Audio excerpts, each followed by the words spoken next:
Hello there, and welcome to A Film a Day with me, Jordan Woodley. So, we are now well into the month of July, and I have somewhat failed to fulfill my pledge to sort of give this a theme of having a few more wedding-centric films smattered throughout the month. This is now only my second one, but this seems apt.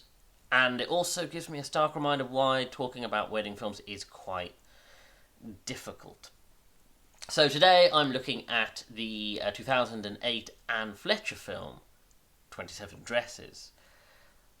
And the problem is, I suppose, what it boils down to is I suppose in the Western cinema tradition there are only really two kinds of wedding films. You either have your British Richard Curtis style, For Weddings and a Funeral style wedding film, which, yes, that's a broad brush to sort of give an entire subgenre, but if you look at a lot of British-centric wedding films, there will be at least some comparison to Four Weddings and a Funeral, and that style of storytelling, that sort of stiff upper lip, sort of posh British style, because of course that image of Britain plays internationally. And then in the US, you have your more, I suppose, the same kind of story that we saw in Runaway Bride. The same kind of ideologies, at least, that follow people's attitude towards weddings in Runaway Bride. And as I said, I think I've said this at least 2 or 3 times, I very much dislike the term chick flick. It's an incredibly gendered and restrictive way to talk about cinema and to talk about demographics for cinema. That there's a certain sexist element that implies, women will like a film that's structured within this style. In the same way that men like, or boys like, Michael Bay films. I don't like it. I think it's incredibly unnuanced and simplistic, and the kind of thing that, yes, could apply to maybe children, but doesn't apply to sort of mature cinema goers or newer, people who go to the cinema not just to switch their brains off.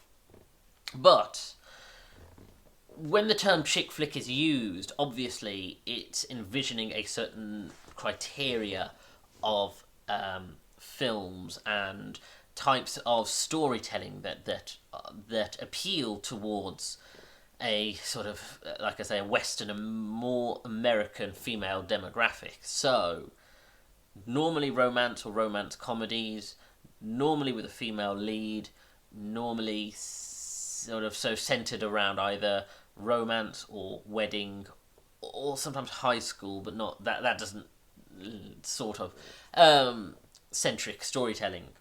Now, mercifully, we've reached a period in time where the term chick flick is really starting to go out of fashion, because again, it is somewhat sexist. So, you look at a film like Crazy Rich Asians, which someone could accuse of being a chick flick, and yet, partly, possibly because it doesn't follow Western ideologies of weddings completely, and partly because it's a little bit more, like I say, nuanced. It doesn't get branded with the same label. Whereas, going back to when I saw The Devil Wears Prada, that was, which I think is a shame, because I think that film is significantly more rich and has a lot more layers to it that it definitely intrigued me. But again, it was, and so therefore people have certain expectations of what they think the film is going to be about.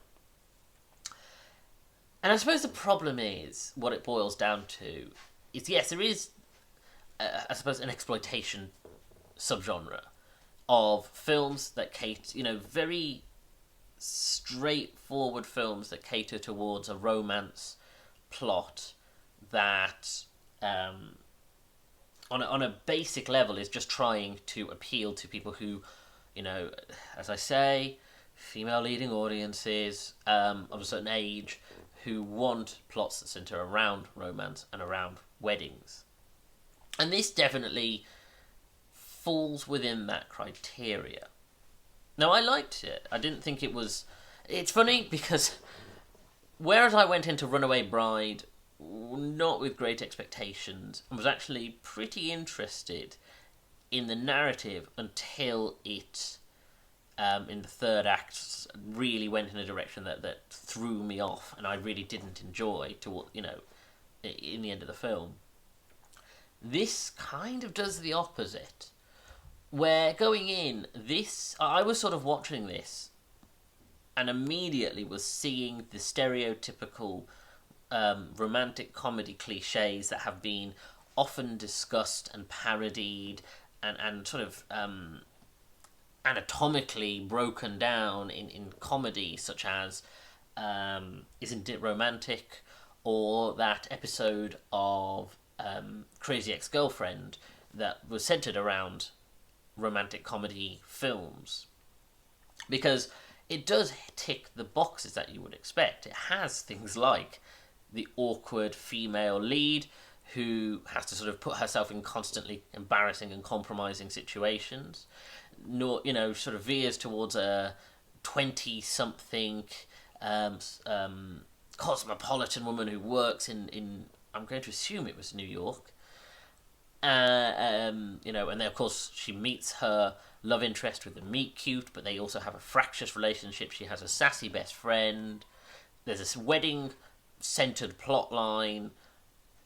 And this goes on and on and on. As I'm watching the first couple of acts, I'm basically playing bingo with this. I'm going, yes, it's ticked this category, this category, this category, to such a degree that it was almost ridiculous. It was almost getting to the point where I was thinking, is the entire concept of that vision of storytelling based upon this film? And so that was frustrating.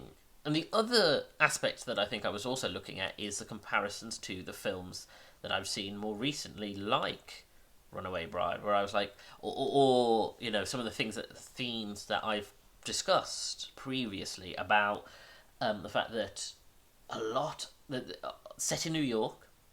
Okay, well, New York is an incredibly popular city to talk about, and if you're going to go for this sort of modern cosmopolitan lifestyle, New York is a good setting.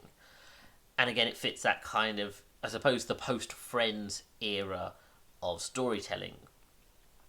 The fact that it has a writer as one of its lead. Now, in this case, it's not the lead, but again, he's the love interest, or one of the two love interests. And again, it's about him writing an article, which I've talked about for several films, the idea of, a writer being a main character. And as I say, whether that feeds into this particular era within romantic storytelling, or romantic/romantic comedy storytelling, where people were basing romantic concepts, these sorts of concepts, on articles or hypothetical articles. And again, I was seeing this other layer to it, where I'm like, well, in terms of filmmaking and storytelling, I'm seeing commonalities between things that I'd seen previously in this series.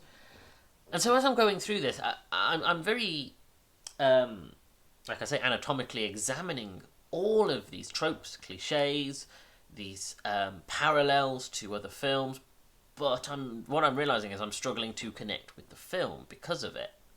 So, and I think that's really where, at least the first half of the film I was really struggling with, because the characters because I knew what their archetypes were, I could only see them as archetypes. As I say, kooky lead, cynical yet deep and mysterious love interest, the sort of funny best friend, the slightly catty girl who has a relationship to the lead, in this case a sister, an alternative love interest. And again, I'm seeing these sorts of patterns and I'm going, okay, but who are they? Is there a deeper level to this? And there isn't really. There really, really isn't. It is, like I say, it is, I suppose, a wedding-exploitation film, where it is trying to appeal to the trend within that kind of storytelling, which appeals to audiences who love weddings and the wedding sort of centric mindset of, oh, perfect wedding would be great. You know, that's the name of the game, the big sort of ending point. And again, I wonder if it goes back to post-Friends narrative, where Friends made it a significant plot line, normally a season ender, to end on a wedding, because obviously they can build in a climax to that. The tradition may go further back, but that's what was in my mind. And weirdly, the other thing I was thinking about was the film Good Luck Chuck, which is not a good film. I'm sure it has aged incredibly poorly. The sexual politics are troubling at best, but the narrative essentially centres around a lead character who is cursed, so that any woman that he goes to bed with immediately will meet the love of her life and get married to that person. And it becomes almost like a narrative drive where women are seeking him out because it means they will meet the love of their life because they will sleep with him.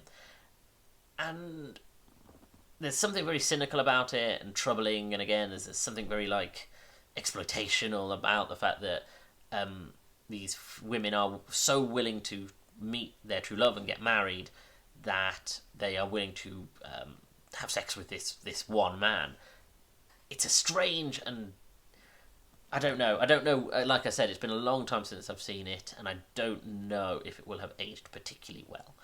But weirdly, I kept thinking about that watching this, because again, this is the kind of film that discusses weddings like they are an objective, I suppose. And the film itself calls it out, particularly in the character of James Marsden, the idea that, you know, the lead, Katherine Heigl's lead of Jane, is so obsessed with going to weddings, and also her hypothetical wedding that one day she'll have, that she doesn't think about marriage. And it is addressed, but it's only lightly addressed. Where, you know, you then go, yeah, this film is so obviously focused on the wedding aspect that it's kind of does it in spite of, you know, the fact that a wedding is supposed to be one event within a much bigger, larger relationship.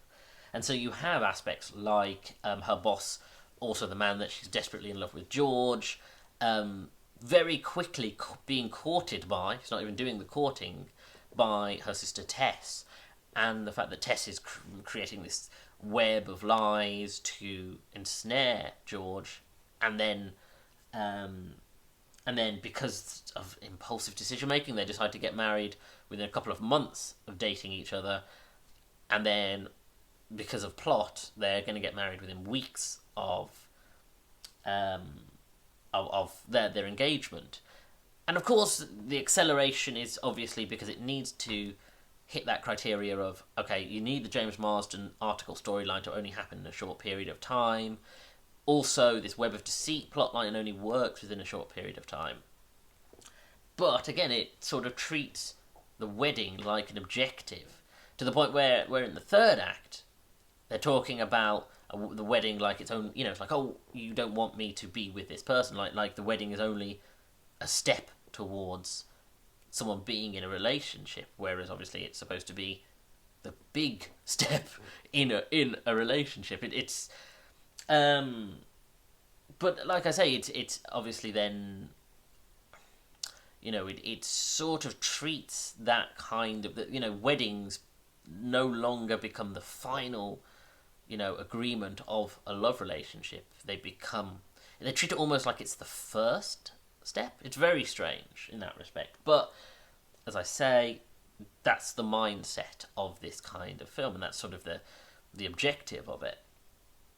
And as I said, I was concerned at least halfway through that that's all I was thinking about. And it's great for this because it means I can be more analytical, I can draw these comparisons, I can discuss it in a more cultural critical way and go, okay, and sort of break down these elements. But my concern was the superficiality of it, the fact that it makes the characters come across as incredibly vacuous and that's what I mean when I draw a comparison to Good Luck Chuck, where the at least for a certain portion of the film, the women that Chuck encounters are so desperate to be married that the way in which they meet their perfect partner is not good. It's a very Faustian type deal, and in the same way that this film does that thing, and yet, as I'm getting to the third act, I actually am starting to sort of be more invested. I do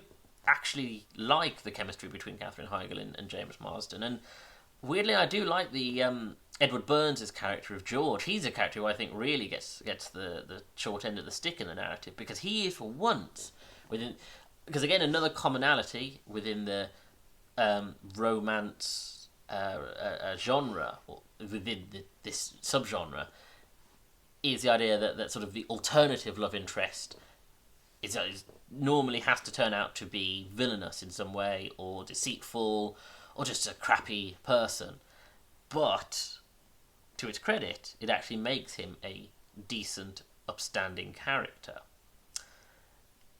Unfortunately, it then, because of that, it has to come up with a very sort of quick-hand way of explaining why he is no longer the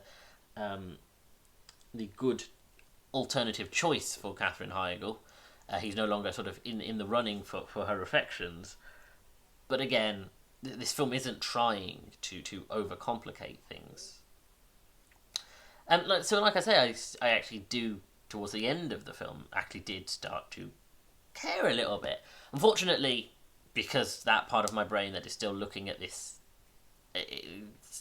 anatomically knows all the plot beats that we'll get towards the end. There is no surprises, no subversions. It is very straightforward. So it then just becomes a question of, do I care enough about the characters to sort of want to see this come to a happy ending? Which, admittedly, I did. So that's not a bad thing. But as I say, this is like the archetypical rom-com, and I'll say it again, I hate it, but I'll say it, chick flick narrative, because again, it appeals in the same way that exploitation films of the 70s and 80s appeal to a very specific demographic. That, when you have an exploitation film that's about, I don't know, a slasher, it's very much about focus, pinpoint, tunnel vision, focusing on the slasher aspect, which obviously takes any nuance away from the narrative, in the same way that this sort of wedding exploitation narrative isn't trying to overcomplicate the story. It is pinpoint focused on telling the story of weddings. And so, yeah, this is very digestible, and it's a very easy watch. I don't think it's the most interesting. Weirdly, I actually think I prefer Runaway Bride, just because Runaway Bride feels like even though that third act really got to me, and really I was not happy at all by that third act, I do think that the overall narrative was a little bit more interesting. And I think the problem is we're now in an age where we are seeing these kind of films, but done with a little bit... Now that we've sort of seen the sort of, like I said, the archetype version, we're seeing them done with a bit more layers and slightly more complexity and more interest to them. As I mentioned, Crazy Rich Asians, which isn't a film I would say is up there for me, but I did enjoy very much. Or Bridesmaids, going back a bit. Bridesmaids, I think, is an excellent film, a genuinely brilliant comedy that, again, covers similar-ish grounds to... I mean, broadly speaking, not, but similar enough, that sort of appeals to that same story style, but I think it's better and funnier writing to it. So it was interesting watching this, because again, it does feel like I'm ticking off unexpectedly ticking off a major film within the back catalogue of looking at genre and storytelling.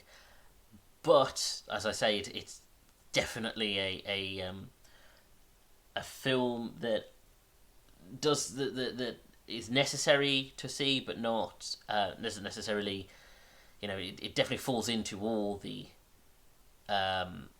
tickle the boxes as a wedding exploitation would do. Anyway, thank you for joining me. If you like the video, hit the like button, comment below, and share the video, because this will help me in the algorithm. Subscribe to the channel and hit the little bell to get notifications of when new videos are uploaded. And check out my back catalogue of nearly 200 videos. Follow me on Twitter at Jordan_Woodley, where I'm always tweeting about TV shows and films, and I share these videos once they're uploaded to YouTube, either the day of or the day after. Thank you for joining me. Take care.